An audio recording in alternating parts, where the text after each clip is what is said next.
कहानी की शुरुआत सुमन और साहिल से होती है, जो स्कूल से अपने घर लौट रहे थे। सुमन बहुत ही सुरीला गाती है और आज वह जिंदगी में पहली बार रेडियो पर अपनी आवाज का जादू बिखेरने वाली थी। इस खास मौके को लेकर सुमन के साथ साथ पूरा परिवार बेहद उत्साहित था। तैयारी के दौरान सुमन को अपनी कान की बालियां नहीं मिल रही थीं। तब उसकी मां मोना ने उसे अपने सोने के खूबसूरत झुमके पहनने को दिए। उन झुमकों को पहनकर सुमन अपने भाई साहिल के साथ रेडियो स्टेशन के लिए निकल पड़ी। रेडियो स्टेशन घर के काफी करीब था, इसलिए दोनों ने पैदल ही जाने का फैसला किया। यह तय हुआ था कि वापसी के समय उनके पिता कर्नल अरुण उन्हें वहां से अपनी गाड़ी में ले आएंगे। इधर घर पर मोना और अरुण बेसब्री से रेडियो के पास बैठे इंतजार कर रहे थे कि कब उनकी बेटी का गाना शुरू होगा। लेकिन उनका उत्साह तब निराशा में बदल गया जब रेडियो पर सुमन की जगह दीपा नाम की किसी और गायिका का गाना प्रसारित होने लगा। उन्हें लगा कि शायद किसी कारणवश सुमन का गाना रिजेक्ट कर दिया गया है। यही सोचकर कर्नल अरुण तुरंत सुमन को वापस लाने के लिए रेडियो स्टेशन की ओर निकल पड़े। लेकिन जब अरुण रेडियो स्टेशन पहुंचे तो वहां दीपा ने उन्हें जो बताया उसने अरुण के पैरों तले जमीन खिसका दी। दीपा ने कहा कि वे लोग तो खुद कब से सुमन का इंतजार कर रहे हैं,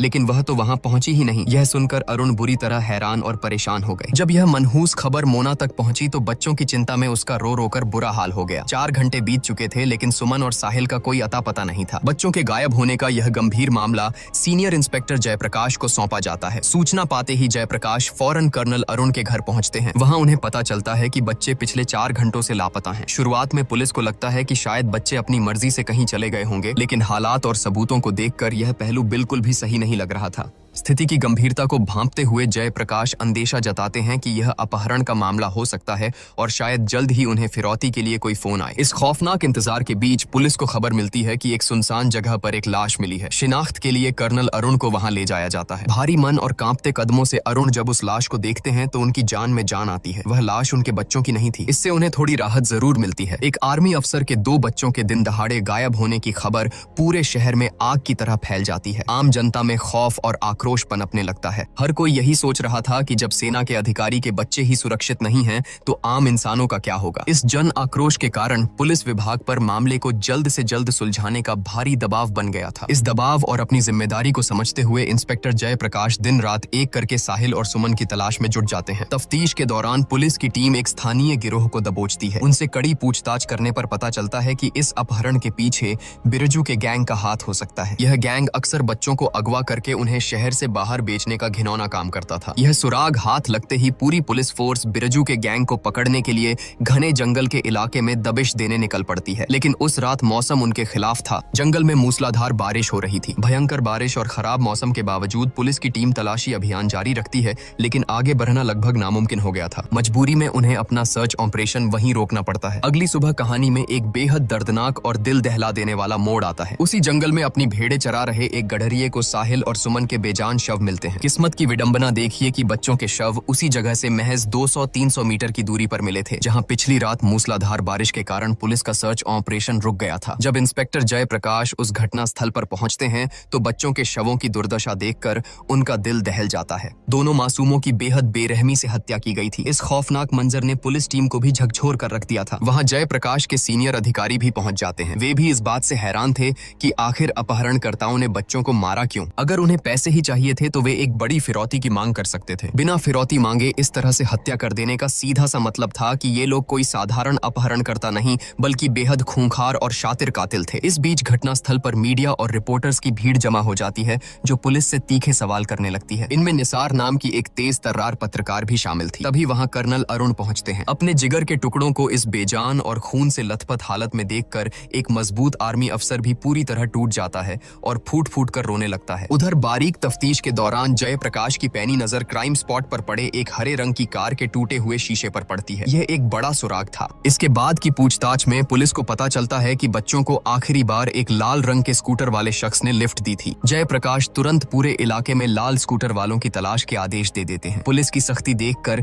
एक डॉक्टर खुद सामने आता है। वह बताता है कि उसी ने साहिल और सुमन को अपने लाल स्कूटर पर लिफ्ट दी थी, लेकिन उसे किसी दूसरे रास्ते पर जाना था, इसलिए उसने दोनों बच्चों को एक बस स्टॉप पर उतार दिया था। पुलिस तस्दीक तस्दीक के लिए उस डॉक्टर को उसी बस स्टॉप पर लेकर जाती है जहां वह पुष्टि करता है कि उसने बच्चों को यहीं सुरक्षित छोड़ा था। इसके बाद वे दोनों कैसे आगे गए और उनके साथ क्या हुआ, इस बारे में उसे कोई जानकारी नहीं थी। दूसरी तरफ एक माँ का दिल इस खौफनाक सच को स्वीकार ही नहीं कर पा रहा था। मोना गहरे सदमे में थी। उसे अब भी यही लग रहा था कि उसके बच्चे जिंदा हैं और जल्द ही लौट आएंगे। भारी गम, चीखों और आंसुओं के बीच सुमन और साहिल का अंतिम संस्कार किया जाता है। पोस्टमार्टम के बाद फोरेंसिक डॉक्टर जयप्रकाश को एक ऐसी चौंकाने वाली जानकारी देता है जो पूरे केस को एक नया रुख दे देती है। वह बताता है कि बच्चों की हत्या किसी साधारण चाकू से नहीं बल्कि एक बेहद लंबे और धारदार हथियार से की गई है, शायद किसी तलवार से। यह सुनकर जयप्रकाश भी सन्न रह जाते हैं कि आखिर 1970 के इस आधुनिक जमाने में कोई तलवार लेकर क्यों घूमेगा और मासूम बच्चों की हत्या के लिए उसका इस्तेमाल क्यों करेगा। इधर पुलिस उस हरे रंग की कार की तलाश में जगह जगह नाकेबंदी और चेकिंग शुरू कर देती है,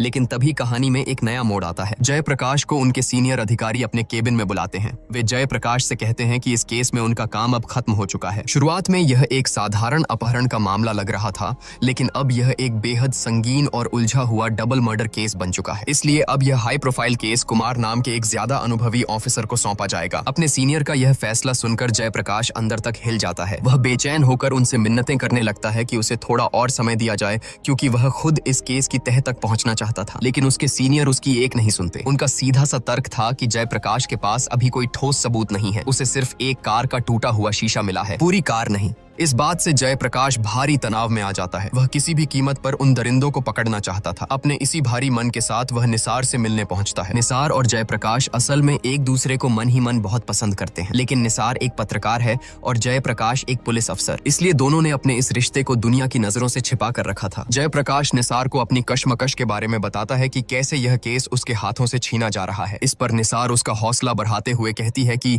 इतनी जल्दी हार मत मानो जयप्रकाश, उम्मीद की किरण हमेशा बाकी रहती है। निसार की इन बातों से जयप्रकाश के अंदर एक नई आग पैदा हो जाती है। उसे एहसास होता है कि उसके पास केवल यही एक रात बची है। वह ठान लेता है कि आज की रात वह अपनी पूरी जी जान लगा देगा। बिना एक पल गवाए वह सीधा उसी खौफनाक जंगल की ओर निकल पड़ता है जहां बच्चों की हत्या हुई थी। जंगल पहुंचकर वह एक बेहद भावुक और दिल चीर देने वाला दृश्य देखता है। कर्नल अरुण अपने बच्चों की याद में उसी जगह पर बैठे फूट फूट कर रो रहे थे। जयप्रकाश उनके पास जाता है, उन्हें धाराश बंधाता है और समझा बुझाकर घर भेज देता है। इसके बाद जयप्रकाश अकेला ही टॉर्च की रोशनी में उस घने जंगल की खाक छानने लगता है। उसकी यह बेतहाशा मेहनत आखिरकार रंग लाती है और घने पेड़ों के बीच छुपाई गई वह हरे रंग की कार उसे मिल ही जाती है। तुरंत फोरेंसिक टीम को मौके पर बुलाया जाता है। कार की बारीकी से जांच करने पर यह खौफनाक सच सामने आता है कि साहिल और सुमन का अपहरण इसी कार में किया गया था, क्योंकि कार के अंदर से बच्चों के खून के धब्बे और बालों के सैंपल बरामद हो जाते हैं। तभी फोरेंसिक डॉक्टर जयप्रकाश को एक और चौंकाने वाली बात बताते हैं। कार के अंदर हुए संघर्ष के निशानों से पता चलता है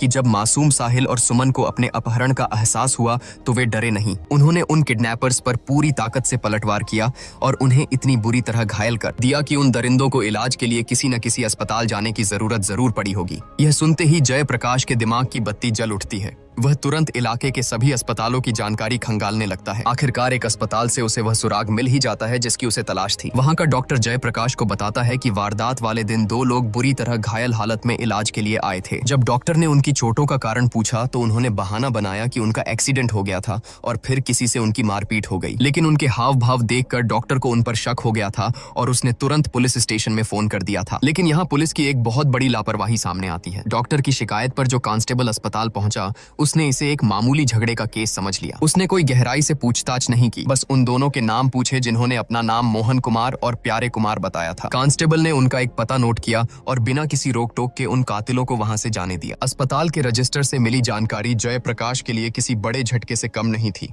उसे यह जानकर गहरा आघात लगा कि जिस वक्त वह कर्नल अरुण को अज्ञात लाश की शिनाख्त कराने के लिए उसी अस्पताल में लाया था, तब वे दोनों कातिल वहीं मौजूद थे। हत्यारे जयप्रकाश की आंखों के ठीक सामने थे, लेकिन वह उन्हें पहचान नहीं सका। बिना एक भी पल गवाए जयप्रकाश अपनी टीम के साथ उस पते पर पहुंचता है जो उन दोनों ने अस्पताल के रजिस्टर में लिखवाया था। वहां तलाशी के दौरान जयप्रकाश के हाथ वह अहम सुराग लग जाता है जिसकी उसे तलाश थी। वह खूनी तलवार जिससे मासूम साहिल और सुमन को बेरहमी से काटा गया था। उस तलवार बार की मूठ पर एक नाम खुदा हुआ था, मोहनलाल सूरी चूरन वाला। इस नाम का सुराग पकड़कर पुलिस टीम तुरंत मोहनलाल के घर पहुंचती है, लेकिन वहां जाने पर पता चलता है कि मोहनलाल अब वहां नहीं रहता। उस घर में रहने वाले मौजूदा किराएदार ने एक चौंकाने वाला राज खोला। उसने बताया कि मोहनलाल का किसी अन्य पुरुष के साथ अफेयर था। 1970 उस दौर में इस बात के खुलने पर समाज में उसकी भारी बदनामी हुई थी, जिसके बाद वह मुंह छिपाकर उस इलाके से कहीं दूर चला गया। हालांकि उस किराएदार को यह नहीं पता था कि मोहनलाल कहां है, लेकिन उसने उस आदमी का पता दे दिया जिसके साथ मोहनलाल का अफेयर था। जयप्रकाश तुरंत उस आदमी के घर धमकता है। जब वह पुलिस को लेकर उस कोठी में पहुंचता है तो वहां एक और खौफनाक मंजर उनका इंतजार कर रहा था। कोठी के अंदर मोहनलाल की लाश सड़ रही थी। जांच से पता चलता है कि करीब 3 दिन पहले ही किसी ने मोहनलाल की हत्या कर दी थी। पूछताछ में मोहनलाल के उस प्रेमी ने बताया कि मोहनलाल को शराब की भारी लत थी और वह अक्सर इलाके के 5 स्टार बार में शराब पीने जाया करता था। दूसरी तरफ पत्रकार निसार साहिल और सुमन के इसी केस की कवरेज में जी जान से जुटी हुई थी। उसके सीनियर संपादक ने उस पर दबाव डाला कि उसे इस केस से जुड़ी कोई ऐसी एक्सक्लूसिव खबर लानी होगी जो अब तक किसी और अखबार या पुलिस के पास न हो। यह सुनकर निसार तुरंत जयप्रकाश से कुछ अंदरूनी जानकारी निकालने की कोशिश करती है, लेकिन जयप्रकाश एक जिम्मेदार अफसर था। वह नहीं चाहता था कि आधी अधूरी और संवेदनशील बातें मीडिया में लीक हों, इसलिए वह निसार को कुछ भी बताने से साफ इनकार कर देता है। जयप्रकाश से निराशा मिलने के बाद निसार हार नहीं मानती। उसे भनक लगती है कि जयप्रकाश का एक साथी पुलिसकर्मी किसी चश्मदीद गवाह से मिलने जा रहा है। दरअसल पुलिस के पास कई लोगों के फोन आ रहे थे जिन्होंने घटना वाले दिन बच्चों को देखे जाने का दावा किया था। निसार छुपकर उस पुलिसकर्मी का पीछा करती है। वे दोनों एक दूध वाले के पास पहुंचते हैं जो एक रोंगटे खड़े कर देने वाली सच्चाई बयान करता है। दूध वाले ने बताया कि घटना वाले दिन जब वह सड़क से गुजर रहा था तो उसने एक हरे रंग की कार देखी। उस कार की पिछली सीट पर साहिल और सुमन बैठे थे जो रोते हुए चीख चीख कर मदद की गुहार लगा रहे थे। दूध वाले ने अपनी जान पर खेलकर उस कार को रोकने की पूरी कोशिश भी की थी, लेकिन किडनैपर्स ने उसे जोरदार धक्का मारा और कार लेकर वहां से फरार हो गए। इसके बाद दूध वाले ने जो बताया उसने एक बार फिर पुलिस प्रशासन की घोर लापरवाही की पोल खोल दी। दूध वाले ने बताया कि इस घटना के तुरंत बाद उसने अपने भाई को कई बार पुलिस स्टेशन भेजा ताकि वह बच्चों के अपहरण की रिपोर्ट दर्ज करा सके, लेकिन थाने में मौजूद किसी भी पुलिस वाले ने उसकी बात को गंभीरता से नहीं लिया और उसे वहां से भगा दिया। उधर कर्नल अरुण का पुलिस की ढीली कार्रवाई से भरोसा उठने लगा था। अपने बच्चों की मौत का असली सच जानने के लिए वे एक प्राइवेट डिटेक्टिव को काम पर रख लेते हैं। इस तफ्तीश को आगे बढ़ाने और कातिलों तक पहुंचने के लिए उस जासूस को बच्चों की फोरेंसिक रिपोर्ट की सख्त जरूरत थी। दूसरी ओर पत्रकार निसार एक बार फिर जयप्रकाश से मिलने पहुंचती है, लेकिन इस बार जयप्रकाश अपने गुस्से पर काबू नहीं रख पाता। उसे लगने लगा था कि निसार की उससे नजदीकियां सिर्फ और सिर्फ अपने अखबार के लिए कोई चटपटी और एक्सक्लूसिव खबर निकालने की एक चाल है। इसी गलतफहमी और काम के भारी तनाव के चलते जयप्रकाश निसार पर बुरी तरह भड़क जाता है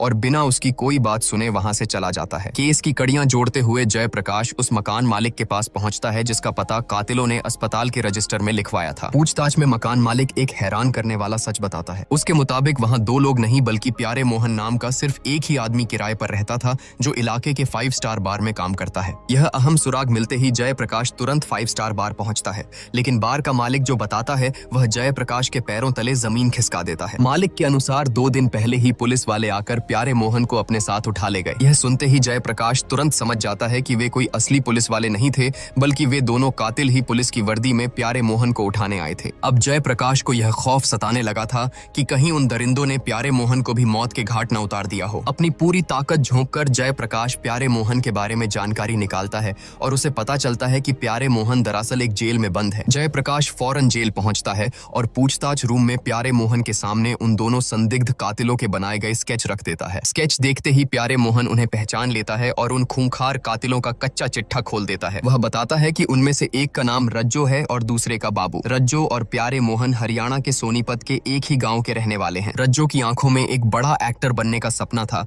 जिसे पूरा करने के लिए वह मुंबई चला गया था। वहीं उसकी